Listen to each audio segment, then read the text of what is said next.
Friends finally চলে আসলাম নাখোদা মসজিদে, আর এই সেই 100 বছরের পুরনো মসজিদ। তো হ্যালো ফ্রেন্ডস, তোমরা সকলে কেমন আছো? চলে এসেছি নতুন আবারও একটা সুন্দর ভিডিও নিয়ে। আর আজকে আমি যাচ্ছি জাকারিয়া স্ট্রিট, যেখানে রয়েছে 100 বছর পুরনো নাখোদা মসজিদ। আর আমি কোথা থেকে যাচ্ছি, কেমন যাচ্ছি, সমস্ত রুট প্ল্যানটা থাকছে এই ভিডিওর মাধ্যমে। তোমরা যদি আসতে চাও তো কেমন করে আসবে, কোথা দিয়ে আসবে, সমস্তটা এই ভিডিওটা দেখলে একদম ক্লিয়ার হয়ে যাবে।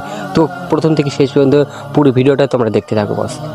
সো বন্ধু দেখতেই পাচ্ছ মহাত্মা রোডে যাবো বলে টোকেন নিয়ে নিয়েছি, অনলাইনে টিকিট কেটে নিলাম। তো ফ্রেন্ডস দেখতেই পাচ্ছ আমি এখন আছি শিয়ালদা মেট্রো স্টেশনে, আর এখন যাবো মহাত্মা গান্ধী রোডে, ঠিক আছে? তো মহাত্মা গান্ধী রোডে যাওয়ার পরে ওখান থেকে কোথাও যেতে হবে, তোমাদের সকলকে দেখিয়ে দেবো। তো ভিডিওটা পুরোপুরি দেখতে থাকো সকল।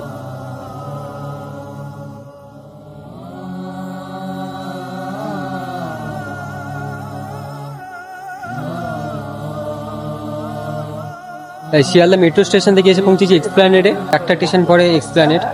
আর এখান থেকে আমরা যাব দক্ষিণেশ্বরের দিকে। এক্সপ্ল্যানেড থেকে এখন আমি চেঞ্জ করলাম, দক্ষিণেশ্বরের দিকে যাচ্ছি।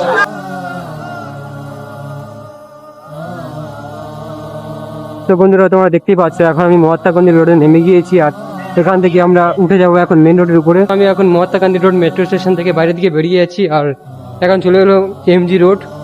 এই যে রাস্তা দেখতে পাচ্ছ, এই রাস্তা ধরে সোজা হেঁটে যেতে হবে, এই রাস্তা দিয়ে সোজা হেঁটে যেতে হবে। কিছুক্ষণ যাওয়ার পরে ডান দিকে ঘুরে গেলেই এসে যাবে আমাদের জাকিরা স্ট্রিট, যেখানে রয়েছে আমাদের 100 বছরের পুরনো নাখোদা মসজিদ। সে সামনে এখন আমাদের দেখা যাচ্ছে জাকিরা স্ট্রিটের গেট। এই গেট দিয়ে ঢুকলেই জাকিরা স্ট্রিট শুরু।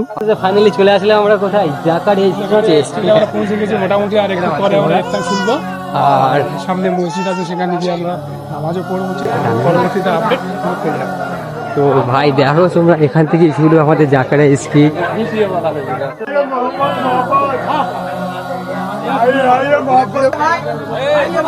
ফাইনালি চলে এসেছি মসজিদের কাছে।